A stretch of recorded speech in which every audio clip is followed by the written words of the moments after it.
যদি পৃথিবীর ম্যাপটা দেখেন 1945 সালের আগে ইসরায়েল নামে কোনো দেশ ছিল না।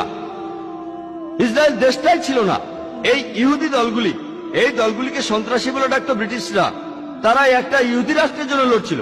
পরে তারা শক্তি দিয়ে ইসরায়েল দখল করে আর প্যালেস্টাইনিদের তাড়িয়ে দেয়। এখন এই লোকগুলি প্যালেস্টাইনের লোকদের বলছে, যাদের দাবিটা আরো জোরালো, তাদের দেশ ফেরত চায়। এখন তাদেরকে সন্ত্রাসী বলে ডাকছে ইসরায়েলিরাই।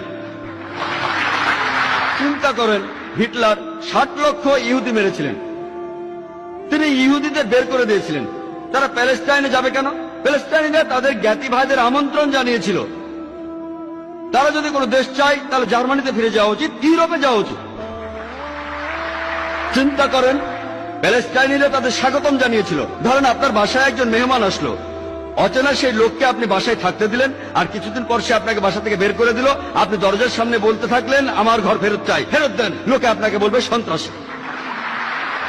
ঠিক এই ঘটনাই ঘটেছে। আজকে এই প্যালেস্টাইনিদের সন্ত্রাসী বলা হচ্ছে কেন?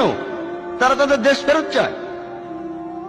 আর এখন পৃথিবীর মানুষ, বিশেষ করে উন্নত দেশগুলির মানুষ, তারা নির্বিকার ভাবে এই অন্যায় মেনে নিচ্ছে। আমরা জানি যে জার্মানিতে ইতিহাস আমাদের বলে 1968 থেকে 1992 সাল পর্যন্ত রাডার মেন হফ গ্যাং তারা অনেক নিরীহ মানুষকে হত্যা করেছিল। ইটালিতে ইতিহাস থেকে আমরা জানতে পারি রেগ ব্রিগেডের কথা, তারাও অনেক নিরীহ মানুষকে হত্যা করেছে। এমনকি 1978 সালে তারা অপহরণ করে ইটালির প্রধানমন্ত্রী এলডো মোরাকে, আর 55 দিন পর তাকে হত্যা করে।